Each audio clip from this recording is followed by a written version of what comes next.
No lo estaba grabando, perdónenme.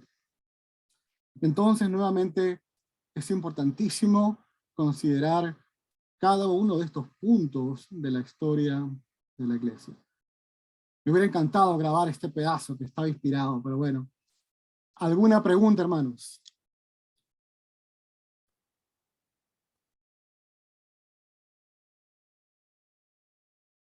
Y hermanas.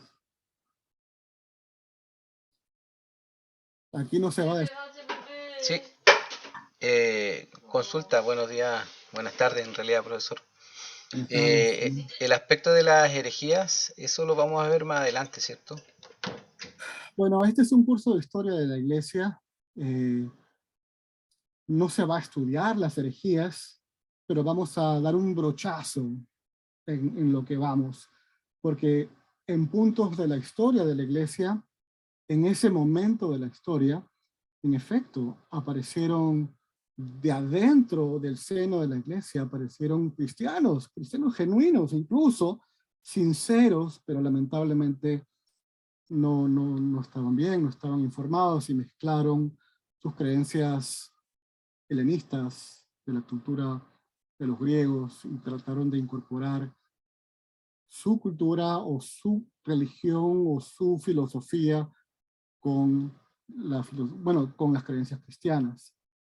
Nuevamente, algunos lo hacían de manera maliciosa, otros de manera ignorante, pero nuevamente es por eso cuando leemos Lucas, cuando leemos Hechos, nos damos cuenta de que el trabajo de investigación de Lucas no fue de cualquier persona que aparecía, sino que tenían que ser primeramente testigos oculares, segundo, tenían que ser ministros de la palabra, y tercero, tenían que haber estado con el Señor desde el inicio. O sea, tenían una triple o quién sabe hasta 4 capas de, de seguridad que permitía y que daba fidelidad a que el mensaje que se estaba recibiendo era absolutamente o de primerísima mano o de primera mano de alguien que estuvo sumamente cerca con el Señor. Por ejemplo, Marcos era discípulo de Pedro. Y ciertamente, si las cartas fueron escritas en griego, pues yo no creo que Pedro haya sido un exégeta del griego. De repente entendía el griego, pero su idioma natal era el arameo. Y el arameo era un dialecto, por decirlo de una manera, del hebreo original. Así es que es por eso que es sumamente importante estudiar la historia de la iglesia. Y cuando estudiamos la historia de la iglesia, tenemos que ser reflexivos.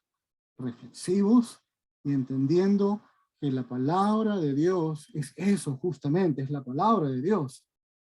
No estamos hablando de, eso nos lleva a otra pregunta adicional, ¿qué es la palabra de Dios?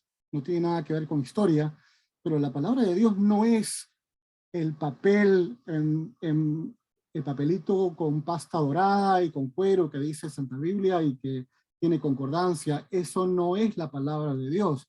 Eso es un papel donde está impreso. Pero ustedes me dirán entonces en español, en inglés, en alemán, en ruso, ¿cuál es la palabra de Dios? Yo les puedo responder que la palabra de Dios es el mensaje que cada creyente recibe al leerlo, en el idioma que sea. Puede ser chino, puede ser español, puede ser hebreo, cualquiera. Uno está leyendo y el mensaje que uno está leyendo en las palabras de Dios y que está recibiendo, porque recuerden que la escritura es básicamente un dibujo de una imagen pictórica, una imagen mental de un mensaje que se nos está dando. Pero nuevamente, no es ni siquiera el lenguaje es un método de transmisión, es un método de transmisión, pero es el espíritu del mensaje del cual recibimos, pero nuevamente, no todo el mundo recibe la palabra de Dios, porque es únicamente a través del Espíritu Santo que una persona puede ser iluminada para que puedan entender y comprender la palabra de Dios. Es por eso que cuando un no creyente puede leer la Biblia y la pueden entender. Por supuesto que sí, la pueden entender. ¡Wow! Pueden entender eh, la progresión histórica, pueden entenderlo de una manera cognitiva, mental, pero no llega al corazón. Hay una diferencia entre una lectura cognitiva, una lectura académica, y simplemente no llega a metabolizar y llegar al corazón. Tengo un buen amigo, el cual fuimos juntos al colegio en secundaria, y hoy en día él es un profesor de hebreo, y fue metodista, y fue al seminario, y de pronto no escuché más de él, ¿no? Pero luego retomé la conversación después de muchos años, y en ese entonces estaba estudiando en el seminario, y estaba tomando una clase de hebreo básico, hebreo avanzado, y le pedí que me dé unas clases para poder reforzar mi hebreo, y me dijo y se había convertido completamente en un agnóstico. Nuevamente, puede saber hebreo, puede entender las escrituras en el propio idioma hebreo de la Biblia, y simplemente estar completamente desconectado de las escrituras, porque simplemente el Espíritu Santo no está allí, abriendo el corazón, abriendo la mente, e iluminando los ojos espirituales del creyente. ¿Alguna pregunta, hermanos, hermanas, para continuar el siguiente punto? Sí, yo tengo una. Diga. Hace rato comentó que existe una perspectiva correcta en la cual ver la historia de la iglesia. ¿Y cuál es esa perspectiva? Porque pensé que habían varias perspectivas, pero me llamó la atención Buena que pregunta. hay una que es correcta. Bueno, excelente pregunta. La experiencia humana, y permítame entrar a esto, es totalmente basada, toda la experiencia humana, absolutamente toda, es una experiencia religiosa. Ejercemos fe en todo momento y ejercemos una cosmovisión, una filosofía de vida. Así no nos demos cuenta. Y la filosofía de vida puede ser inculcada desde nuestros padres hasta más allá. Las personas que ven la Biblia desde una perspectiva humanística pueden incluso acercarse a las escrituras y leerla. Simplemente van a ver, si hubiera Dios, no hubiera pasado todo esto. ¿Cómo Dios puede permitir que se aniquilen a niños, mujeres, ancianos, personas inocentes, entre comillas?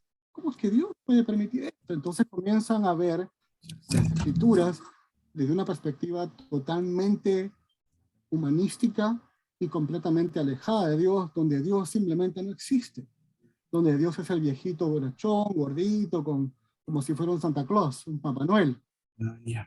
Nuevamente, esa es una perspectiva.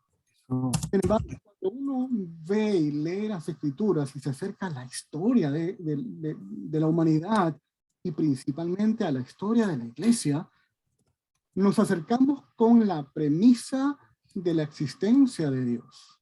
Eso es muy importante, porque entonces cuando se acercan bajo la perspectiva correcta, ya no entras como que la Biblia es una recolección de eventos históricos aleatorios, en la que Dios pueda que se aparezca, como que no se aparezca, como que entendemos de que Dios está guiando la historia de la humanidad desde su creación hasta el momento final de esta. Nuevamente, todo va a depender de qué perspectiva, cómo usted se acerca a las escrituras. Si para usted las escrituras son la palabra inspirada de Dios, inerrante, infalible, completa, pues eso es lo que va a reflejar y usted va a ver la historia dentro de esa perspectiva. Todo en esta vida es un efecto filosófico. Cuando usted se va de compras y otra persona que no es cristiana va de compras y se encuentra un billete de $10 o 10 pesos o la moneda a la cual usted tenga en su país, su filosofía de vida, que usted o consciente o no consciente va a ser y si lo encuentra, se lo mete al bolsillo. Versus otra filosofía de vida que voy a decir, mire, Dios me está viendo, Dios conoce mi corazón y voy a honrar a Dios yendo y ofrendarlo. No es eso. Sino que van a ir y van a devolver ese billete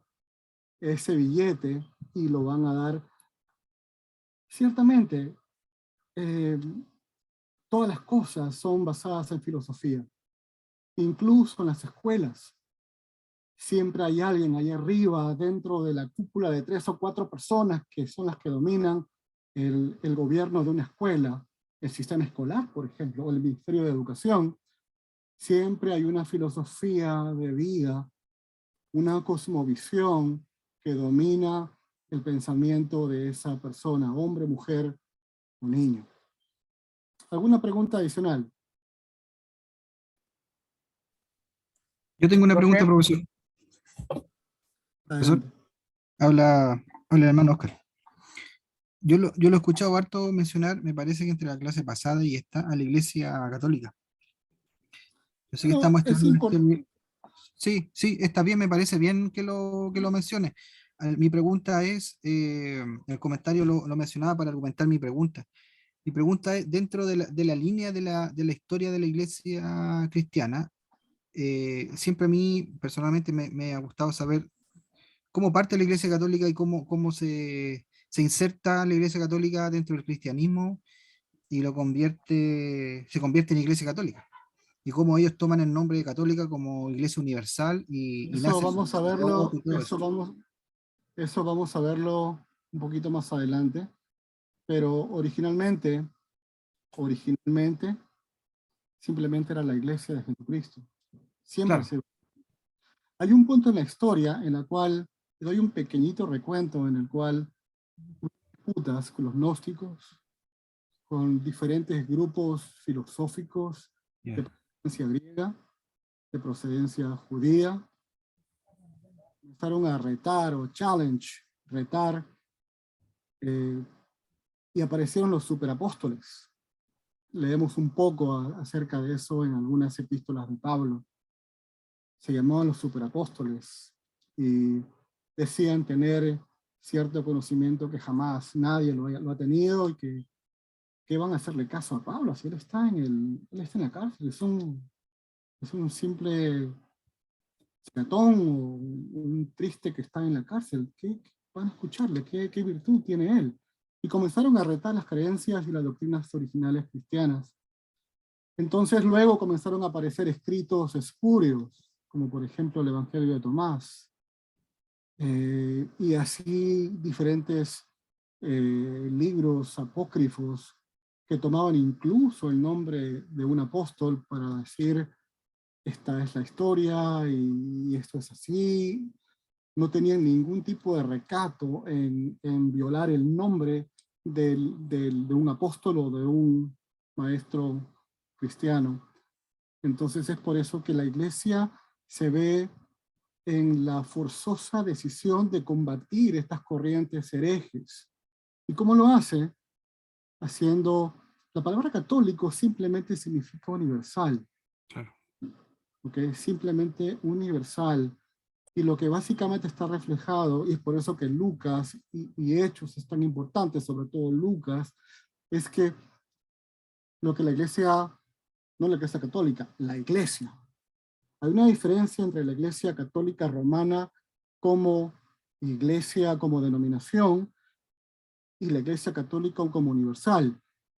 En ese sentido, nosotros también somos católicos. No católicos romanos como denominación, sino somos católicos en el sentido universal porque pertenecemos a la gran Iglesia Universal de Jesucristo, del mundo, ¿no? En ese sentido, todos somos católicos en el sentido del universalismo, de toda la gran familia cristiana en todo el mundo, en sus diferentes expresiones y sus diferentes tradiciones eclesiales. No lo estoy diciendo desde una perspectiva denominacional. ¿Okay? Nuevamente, ¿qué es lo que hace la iglesia en ese momento? Comienza comienza el proceso de canonización de los libros del Nuevo Testamento. ¿Ok? Nuevamente no es uno o dos libros, sino que son los libros que son y que vienen y que fueron escritos de un linaje de maestro a maestro hacia los inicios.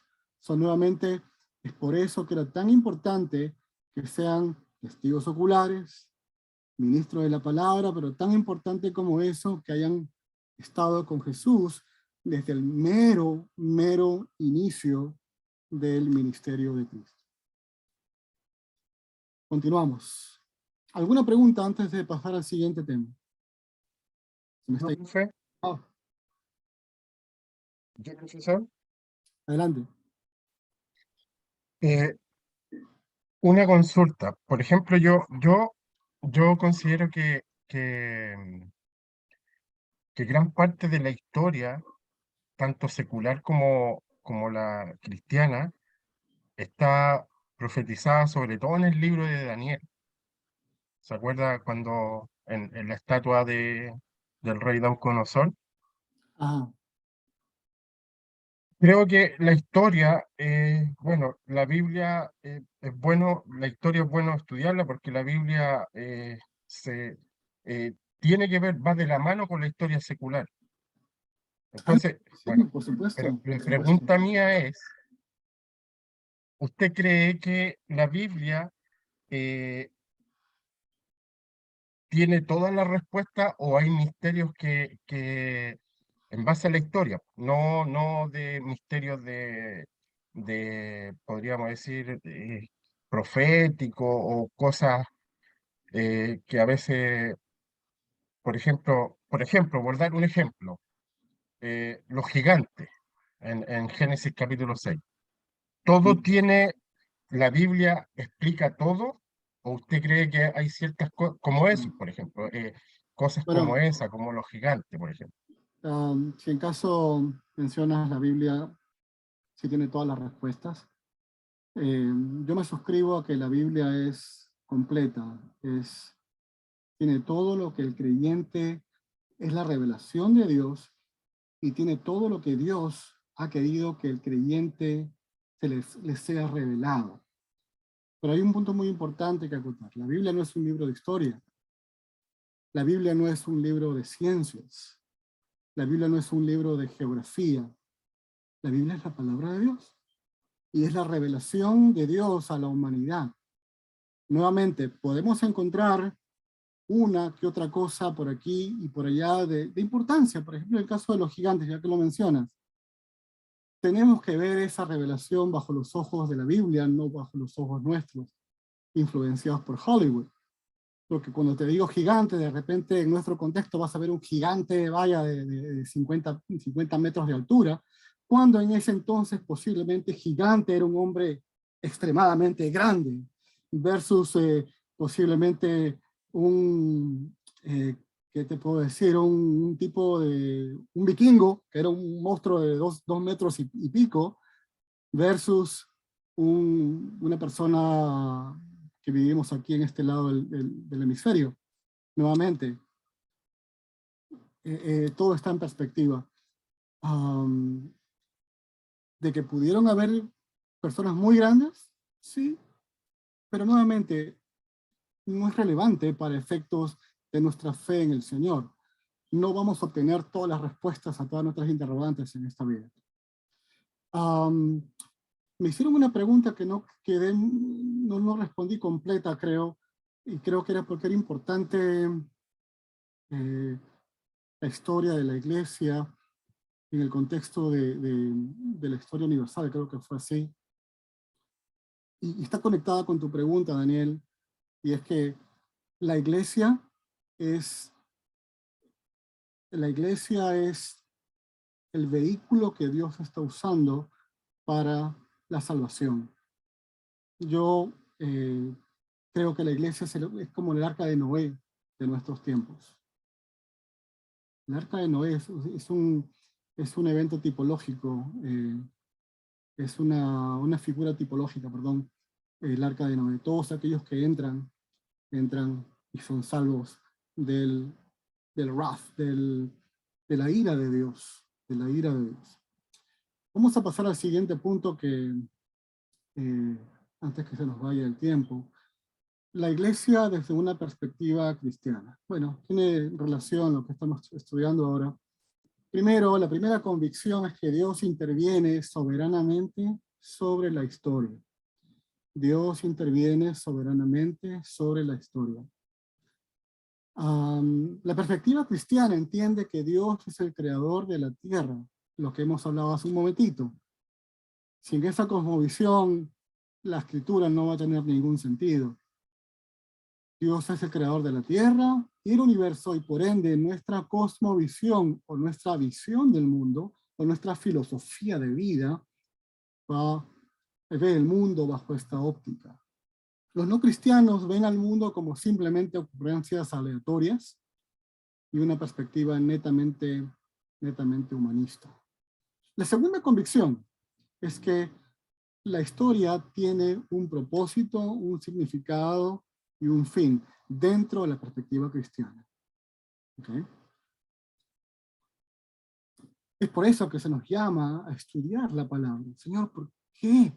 ¿Por qué hiciste esto? ¿Y por qué hiciste lo otro? Y uno se pregunta, por ejemplo, ¿por qué se le ordenó, un ejemplo muy fácil, ¿por qué se le ordenó a Saúl a exterminar a los filisteos? ¿Por qué? Pero Saúl, ¿por qué? Saúl quería ser buena gente de repente. Y vamos a ver que cuando los israelitas, tiempo después, en la época de Esther, vamos a ver que un descendiente de los filisteos intentó aniquilar a los israelitas en la época, y Esther tuvo que arriesgar su vida para poder liberar a los israelitas. Nuevamente, pudo haberse evitado si es que Saúl hubiera simplemente obedecido. La tercera convicción es que el propósito de la historia encuentra su explicación en la persona y la obra de Cristo. Obviamente esta convicción es netamente cristiana. Y vamos a ver que a través de la historia, no solamente la historia de la Biblia, en el Antiguo, el Testamento y en el Nuevo Testamento, sino a través de la historia universal, vamos a ver cómo es que el pecado tiene sus efectos nefastos para la humanidad. El impacto del pecado no solamente fue espiritual, sino fue en toda área de la vida humana. No solamente fue espiritual, que nos separó de Dios espiritualmente y estábamos muertos y separados de Dios, sino que el pecado afectó nuestras capacidades espirituales, nuestras capacidades emocionales, nuestras capacidades cognitivas, y vamos a ver que todo eso se ve reflejado, y toda la asquerosidad en la cual se va, es como cuando uno no le cambia aceite al carro. Ese aceite que era limpio y verdecito comienza a ensuciarse, a enegrearse y se convierte como una especie de masa negra que simplemente carcome y destruye los engranajes del motor. Nuevamente, son los efectos del pecado los que vamos a ver a través de la historia, y cómo Dios en el tiempo correcto trae a la iglesia en el momento perfecto, luego que Dios ha preparado el ambiente y el momento perfecto para que la iglesia entre en la historia. Preguntas antes de continuar al siguiente punto. Comentarios. Profesor, no, yo tengo quizás no esté directamente relacionado con la clase. Yo creo que sí, en rigor sí, pero no directamente. Pero, profesor, usted me podría ayudar con una duda que tengo hace muchos años, referente a cuántos idiomas habló en su tiempo el apóstol Pablo. Profesor, si me puede ayudar con eso. A ver, él nació en Tarso, hablaba griego, hablaba hebreo, porque estudió a los pies de Gamaliel, y indudablemente también podía hablar con los romanos. Yo puedo presumir que él hablaba 3 idiomas fácilmente. Recuerda que claro, el griego era el idioma como el inglés de hoy en día, ¿no? Tienes que hablar un poquito de inglés. Pero él creció en Tarso, y Tarso era una ciudad conocida por su élite educacional. Por su élite educacional. 3 idiomas. Ahora, podemos entender que por la, digámosle, por esa, por ser tan religioso, por esa religiosidad de Pablo, que sus padres también fueron religiosos, podemos deducir, no necesariamente, pero que para poder estudiar a los pies de Gamaliel, tiene que haber sabido hebreo o arameo. Ahora, las escrituras están en hebreo, así que tiene que haber entendido indudablemente el hebreo. Ahora, entre el arameo y el hebreo no están muy lejos. Digamos, el arameo proviene del hebreo. Es como si queremos aprender portugués, por ponerlo de una manera actualizada, ¿no? Pablo, podemos asumir que él hablaba 3 idiomas, con el cual se podía comunicar con el procónsul romano, con el cual podía y esperaba hablar con el propio emperador Nerón. Tenía que hablar latín, un poco por lo menos. Y eso le iba a preguntar yo, posiblemente en latín, claro. Así es. Gracias, profesor. Ok. Seguimos. ¿Alguna pregunta antes de continuar, hermanos? Me estoy quedando con la boca seca, perdóname.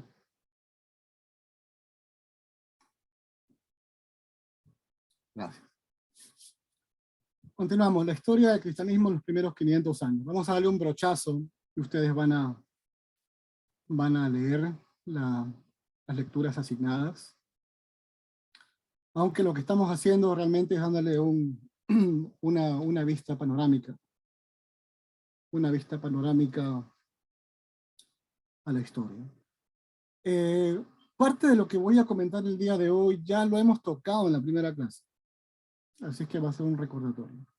¿Cuáles fueron las contribuciones tanto de los romanos, como de los griegos, como de los hebreos mismos, para el desarrollo y el momento perfecto para que la iglesia hiciera su aparición en la historia? Hablamos un poquito la semana pasada. La contribución romana tiene cinco contribuciones. La primera es la Pax Romana, que hablamos brevemente. Y básicamente era la garantía del Imperio Romano de garantizar, valga la redundancia, la paz. Ahora, ¿qué es lo que hacía el Imperio Romano? El Imperio Romano no es que venía y como dijeron los españoles, posiblemente que te obligaban a que aprendieras sus costumbres y te obligaban a que hablaras el idioma español, etcétera, sino que ellos tenían como una especie de sociedad. Ok, estás conquistado, pero vamos a ser siervos, vamos a ser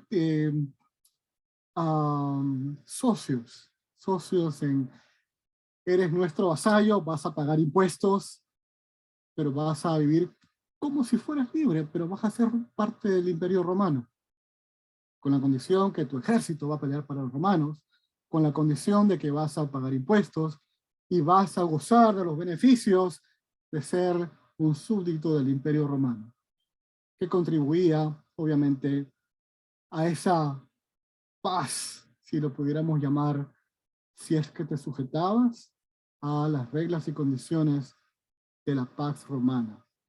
Era una Pax obligada, pero funcionaba porque hubieron naciones que se adaptaron muy bien a la Pax Romana y se adecuaron y les fue bastante bien. Tal así que habían naciones conquistadas que llamaron a sus ciudades como el emperador romano. Por ejemplo, Cesarea, la cual fue fundada por el propio, creo que fue Herodes, que fundó Cesarea, para tener buenas relaciones con el emperador. Dicho sea de paso, Herodes, el padre, él compró su título nobiliario y no era ni siquiera judío, sino que era edomita. Continuamos. La siguiente contribución romana es la lex, o la ley romana. La lex. Y nuevamente los romanos eran flexibles. Lo podemos ver en el Nuevo Testamento. Ellos no imponían sus leyes romanas en los judíos, sino decían, hagan como sus leyes digan. Y los judíos tenían que decir, nuestra ley no permite crucificar a nadie. Nuevamente, ellos eran de una manera flexibles en sus leyes. Los siguientes son las vía o las carreteras, que eran la vía expresa de la época, que garantizaban tanto el transporte terrestre como el transporte marítimo. So, nuevamente, eso contribuyó tremendamente a que el Evangelio pueda movilizarse de manera rápida. El rex, el gobierno. Rex significa rey. Cuando ustedes han visto en las iglesias católicas ponen INRI arriba, ¿no? La palabra R significa rex, rey. Y la I, judeo, rey de los judíos, ¿no? Yeshua, rey de los judíos. So, el gobierno romano garantizaba una estabilidad, o cierta estabilidad para los que se adherían a ellos. Y finalmente las artes, la educación, la arquitectura, que tuvieron influencia sobre la iglesia, posiblemente no en el primer siglo, pero después en el segundo, tercero y sucesivo. Esa es la contribución romana. La siguiente contribución es la contribución griega. Y la contribución griega, obviamente, la contribución más grande es el idioma. El griego koiné. Griego koiné significa común. Griego de habla común. Era el idioma universal. Y que, ¿saben qué? Conservamos todavía hasta el día de hoy. Cuando hablamos español tenemos mucho del griego ya latinizado, obviamente, ¿no? Hasta el día de hoy. Si conocen una persona que se llama Alicia, o que se llama Sofía, son nombres griegos. Así es que todavía conservamos mucho de no solamente el idioma, sino parte de la cosmovisión y cultura griega. Lo siguiente es la cosmovisión, o sea, la filosofía de ellos. Ellos, de igual manera como los judíos, valoraban a la persona humana. La persona tenía valor, aunque no igual que los judíos, porque los judíos entendían que los seres humanos fueron creados a imagen y semejanza de Dios. Pero con todo, los griegos entendían el valor de la persona humana. Lo siguiente es la filosofía, y lo importante de la filosofía es el amor por la verdad. ¿Okay? Filosofía. Ellos, y lo vemos cuando Pablo intentó predicar en el Areópago, en Atenas, y aunque no lo dejaron terminar, pero ellos estaban ansiosos por saber qué verdad había y lo que tenía que decir Pablo a ellos. Finalmente la contribución griega es la cultura, el arte, la literatura, los símbolos, los valores que nuevamente todavía conservamos el día de hoy. Finalmente, la contribución hebrea, obviamente, porque la iglesia, el cristianismo se inició en sus meros inicios, como si fuera un brazo del judaísmo, más o menos, no tanto, pero se inició dentro del seno del judaísmo y el primer punto de encuentro fueron tanto las sinagogas como el propio templo, el templo judío en Palestina.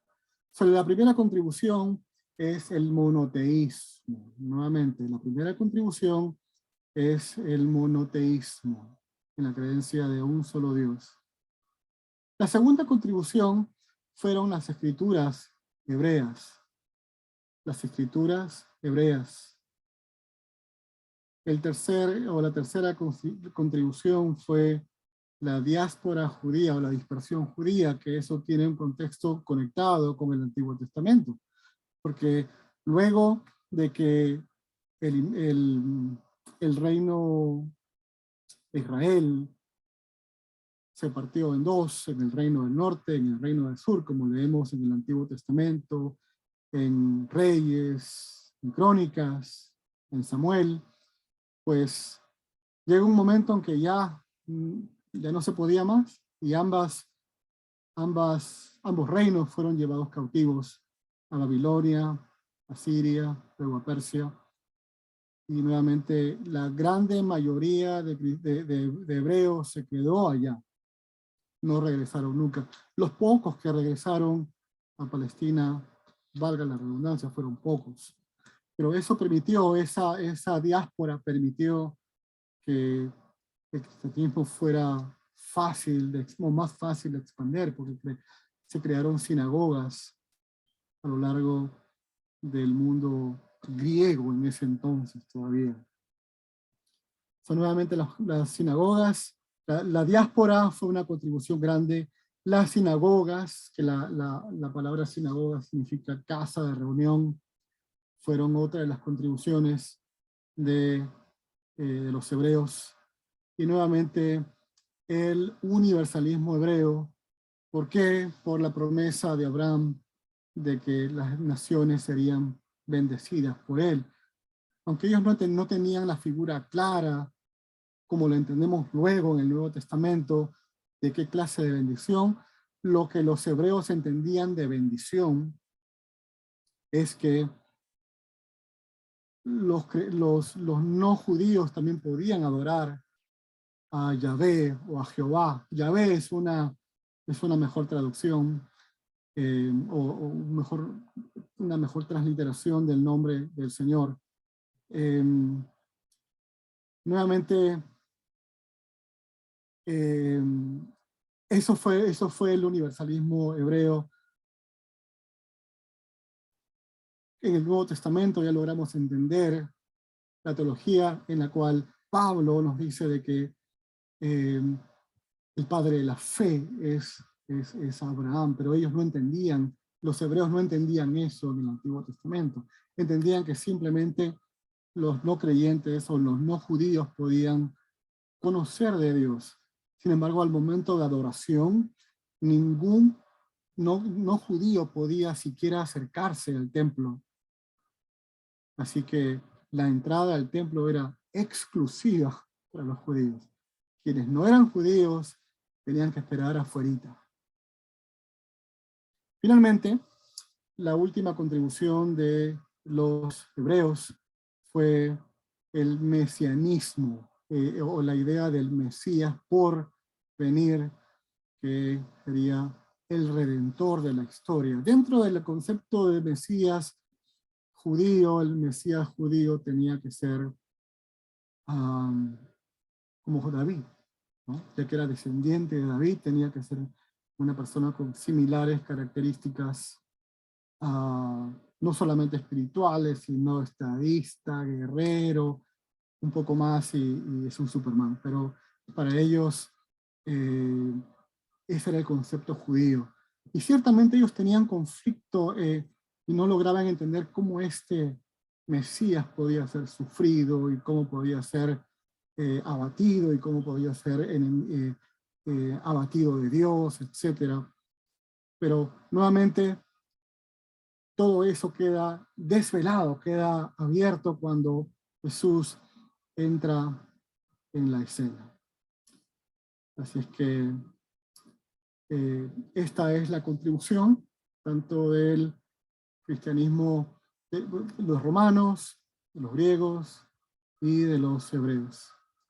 Vamos a tener 5 minutos de descanso para poder descansar un poco la garganta.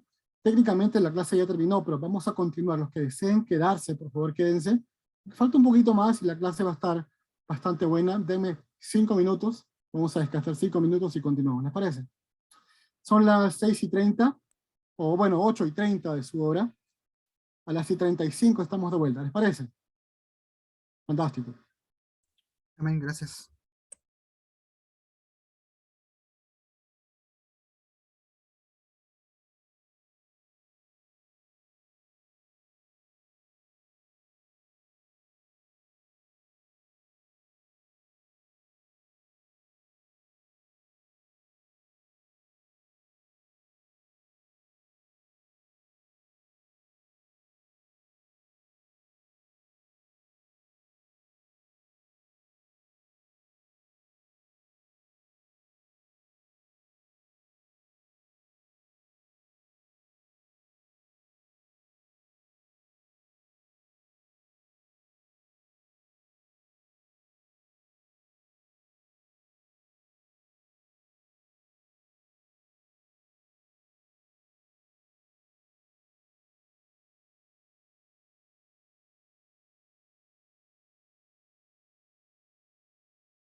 Fantástico. Bueno, vamos a continuar acerca de los inicios de la iglesia.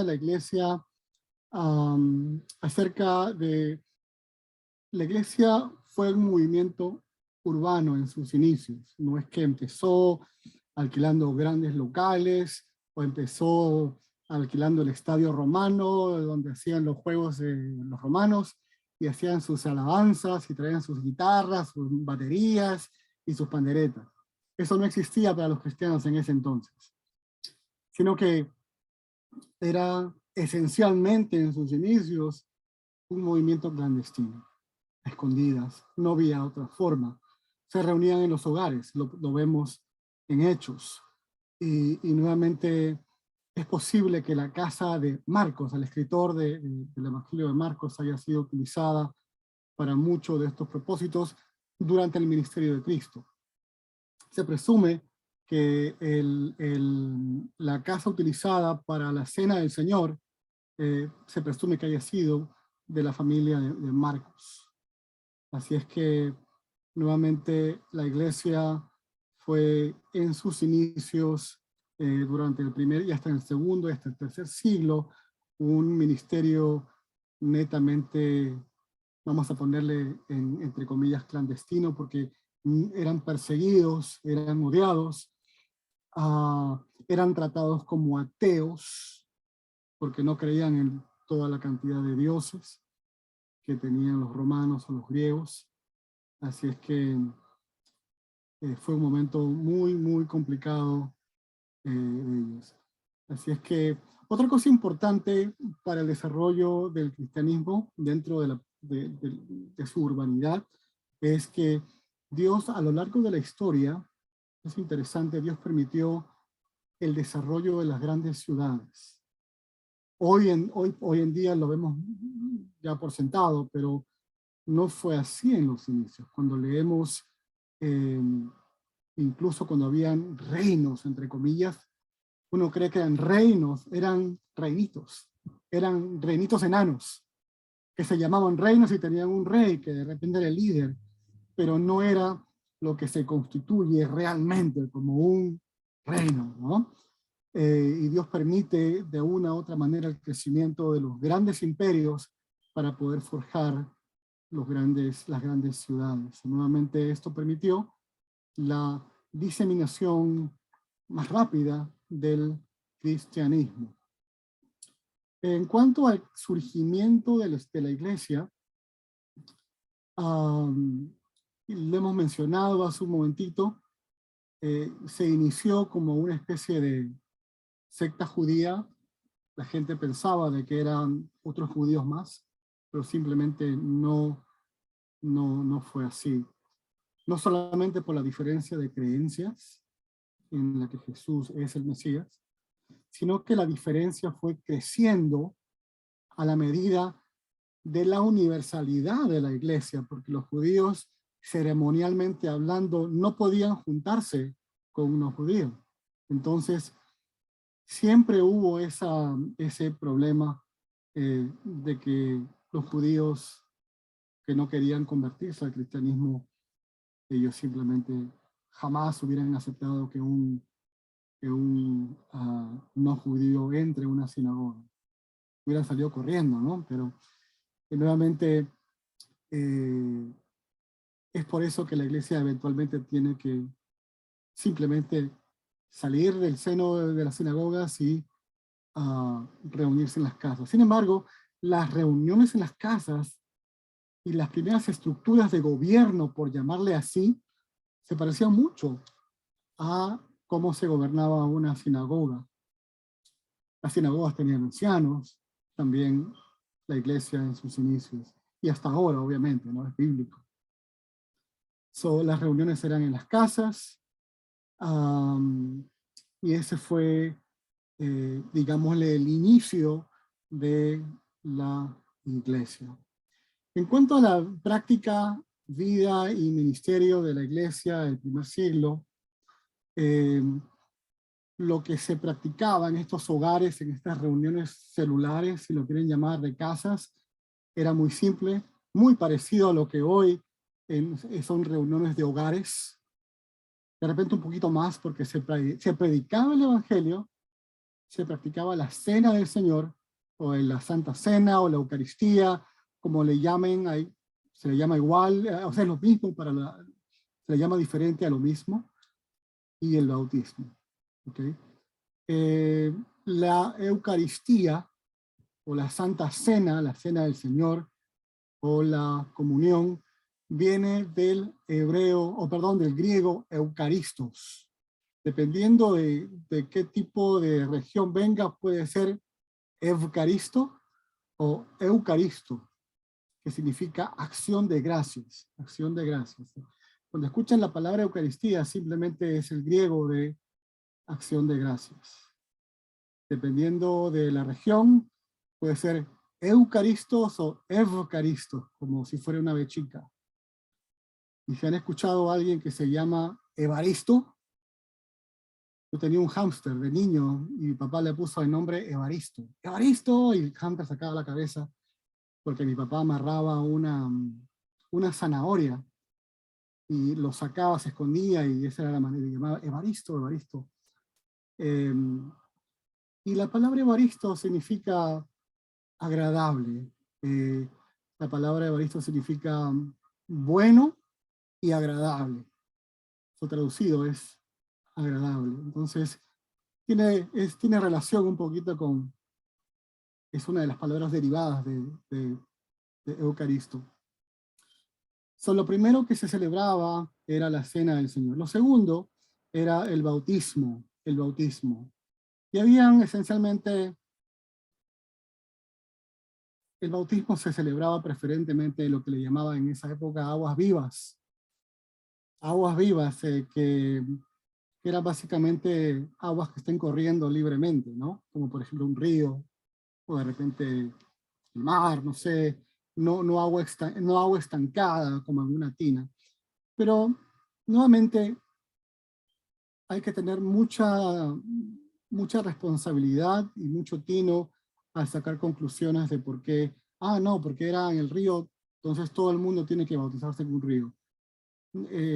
Recordemos que la iglesia del primer siglo, del segundo siglo, si bien que es antigua, no significa que sean perfectas, también tenían sus propias misconcepciones personales o tenían sus propias costumbres y no necesariamente tiene que tomarse como si fuera algo canónico, por ponerlo de una manera, porque el llamado es simplemente a sumergir. La palabra bautismo significa sumergir. Juan el Bautista realmente se llamaba Juan el Sumergidor. Si lo ponemos, lo que pasa es que recibimos la palabra transliterada y suena bonito, el Bautista, ¿no? Entonces, en realidad, si lo ponemos en nuestro contexto actual, se llamaba Juan el Sumergidor, o el que sumerge. Claro, obviamente la palabra sumergir se entendía como lo que hoy entendemos bautismo, con esa importancia, ¿no? Lo tercero que se hacían eran las reuniones que eran los domingos, y pues en celebración o en conmemoración del Día del Señor. ¿Okay? Otra cosa importante es cómo se les llama a los padres de la iglesia. Los padres apostólicos fueron primero son los apóstoles, pero los padres apostólicos fueron los que fueron discípulos directos de los apóstoles. Y los padres de la iglesia fueron los que vinieron después. Y simplemente se les llama padres de la iglesia, no porque sean los fundadores de la iglesia, solo se les llama padre, porque en el contexto de ese entonces era costumbre llamar al profesor o al pastor padre. Era simplemente una costumbre de ese entonces. En cuanto a la simbología cristiana, los cristianos se identificaban bajo diferentes símbolos. Uno de ellos no era la cruz necesariamente, sino era el pez, el pececito. Y uno de los símbolos que más se usó ni siquiera era el pez, sino era una especie de anclita, una especie de ancla que tenía en sus dos puntas, tenía dos peces en ese lado, en ambos lados, y la ancla servía como una especie de cruz. Y el significado de esa ancla era que estaban afincados en la palabra de Dios, y la cruz y era un símbolo disimulado, por ponerlo de una manera que no corrían peligro de ser perseguidos por el símbolo. ¿Ok? Las etapas de la misión de los apóstoles y posterior. Las etapas ministeriales de la iglesia, primero son las etapas de los apóstoles, el ministerio de los apóstoles. Y el ministerio de los apóstoles tiene tres partes. Primeramente, la orden de Jesús. Y es, me serán testigos primeramente en Jerusalén. Esa es la primera etapa. La segunda etapa es en Judea y luego Samaria. Y la tercera etapa es hasta lo último de la tierra. Esa es la etapa del ministerio de los apóstoles. La siguiente es la etapa de los obispos y pastores. Obispos y pastores son los que se le llaman los padres apostólicos y posteriormente los padres de la iglesia. El siguiente grupo ministerial importante en la iglesia es el ministerio de los evangelistas y misioneros itinerantes. Pablo era un misionero itinerante, era un predicador itinerante, plantador de iglesias. Les invito a que lean la didache, dependiendo, es lo mismo. Es un escrito muy temprano, cristiano, que se nota que quien lo haya escrito ha tenido que leer el Nuevo Testamento, o pedazos del Nuevo Testamento. Nuevamente no es un escrito canónico, así que cuando lo lean, véanlo con mucha responsabilidad, obviamente, entendiendo que es un escrito ciertamente muy loable, pero no es la palabra de Dios. Es como que nosotros escribiéramos nuestras reflexiones de la Biblia y wow, y luce como si fuera la Biblia, pero no es la Biblia. Nuevamente les invito, van a quedar inspirados un poquito acerca de cómo se vivía la vida cristiana en ese entonces. Profesor, Sí, Hugo. perdón, profesor, referente a la Biblia, posiblemente la iglesia primitiva hacía uso activo de la Septuaginta Bueno, en el Antiguo Testamento, en la iglesia primitiva, la única Biblia que tenían, por llamarlo así, era o la Septuaginta o las cartas de los apóstoles. ¿Okay? Y dicho sea de paso, no todo el mundo sabía leer necesariamente. Mucha gente era ignorante, no sabía leer o escribir, pero escuchaban las escrituras. Cuando leemos Apocalipsis, sobre todo el primer capítulo, dice, bendecido aquel que lee y el que escucha. Nuevamente, las cartas eran leídas, porque no es que Pablo enviaba 50 cartas a 50 personas, sino que enviaba una carta, luego estas cartas eran copiadas a mano. Así es que es importante eso. Nuevamente, los cristianos del primer siglo no tenían el Nuevo Testamento como lo tenemos hoy en día. No es que llevaban su Biblia y decía, a ver, Primera de Corintios, ellos no tenían eso. Ellos dependían del estudio verbal de sus pastores, de sus ancianos, de sus diáconos, para esto. Y lo último, vamos a culminar con la organización y el liderazgo de la iglesia. Era muy simple, muy simple.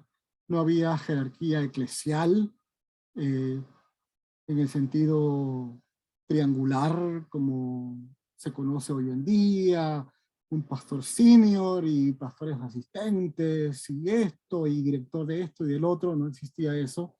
Eran básicamente grupos de hogares en el cual había un maestro y que ejercía, y si era maestro, ejercía como líder y por ende pastor y maestro de ese grupo.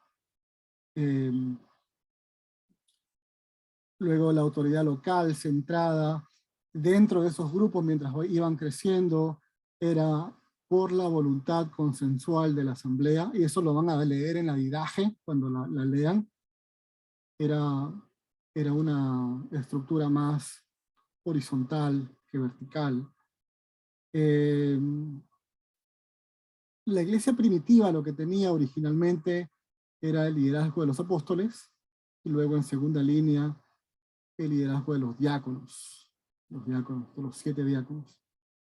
El modelo que se ejerció de gobierno, por ponerlo así, era el modelo de una sinagoga, que básicamente fue heredado de los judíos. Finalmente, una característica importante era que no solamente eran locales, o iglesias locales, o grupos pequeños, o casas, iglesia en casa, sino que también había iglesias que habían crecido un poquito más, como por ejemplo la iglesia en Antioquía, que no solamente era una iglesia local, sino que también fue el primer motor misionero de la iglesia, quien fue la responsable de enviar a Pablo, a Silas, en los viajes misioneros. Finalmente, la membresía de la iglesia era sellada con el bautismo. Así es que, hermanos, esta es la clase de hoy. Espero que lo que hemos aprendido el día de hoy lo puedan ver nuevamente en los audios o el video más tarde, pueden repetirlo y que puedan leer todas las lecturas que tienen pendiente. profesor, perdón, Sí, mi última consulta. Dentro del liderazgo que dijo usted recién, están los apóstoles y los diáconos. ¿Dónde podríamos dejar a los presbíteros, que obviamente significa ancianos? ¿En qué lugar?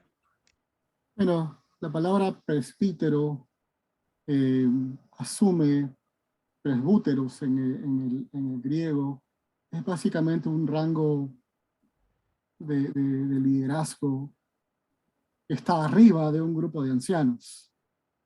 Nuevamente, eso viene posteriormente. Vamos a ver ejemplos, incluso en las diferentes cartas de Pablo, de ancianos, de supervisores. Básicamente un presbítero es un supervisor. Todos son ancianos. Todos son ancianos. Es importante entender, incluso Pedro se llama a sí mismo anciano. ¿Ok? Todos son ancianos. Lo que pasa es que la organización que ellos tienen es básicamente, valga la redundancia nuevamente, para poder organizarse. Ahora, a veces quedamos confundidos cuando presbítero o obispo, pero son simplemente transliteraciones que significan supervisor o supervisor, si lo podemos poner en términos bastante españoles. Gracias, profe.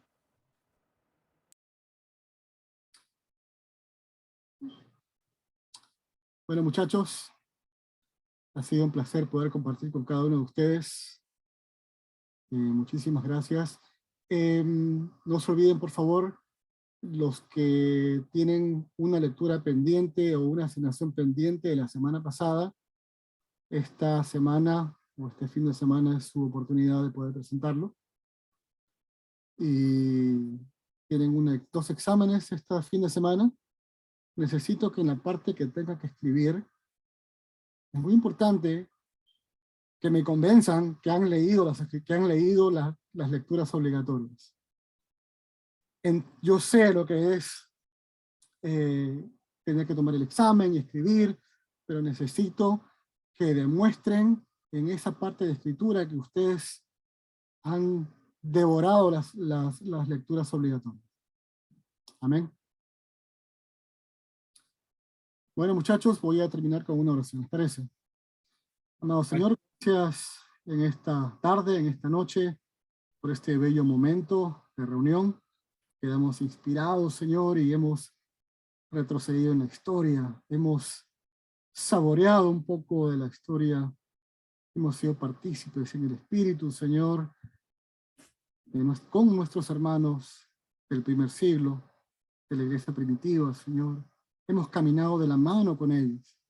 Y te ruego que tu Espíritu Santo nos llene, nos inspire, y en cada lectura que tengamos, tanto de las lecturas mandatorias de esta clase como de la Biblia, que tu Espíritu Santo nos lleve y nos meta en esa máquina del tiempo, no solamente para conocer de ti y de la iglesia, sino para poder también llevar esa misma inspiración a nuestros hermanos y hermanas en nuestras iglesias locales. En Cristo Jesús, nuestro Señor, pedimos. Amén. Dios les bendiga, hermanos. Bendiciones. Gracias, profesor. Buenas noches. Gracias, buenas Ah, noches. bueno. Bendiciones. Profesor, Buenas hermanos. noches. Chao, chao. Buenas noches. Chao. Que Dios les bendiga. Que Dios les bendiga. Oh, que cuídense. Bendiciones.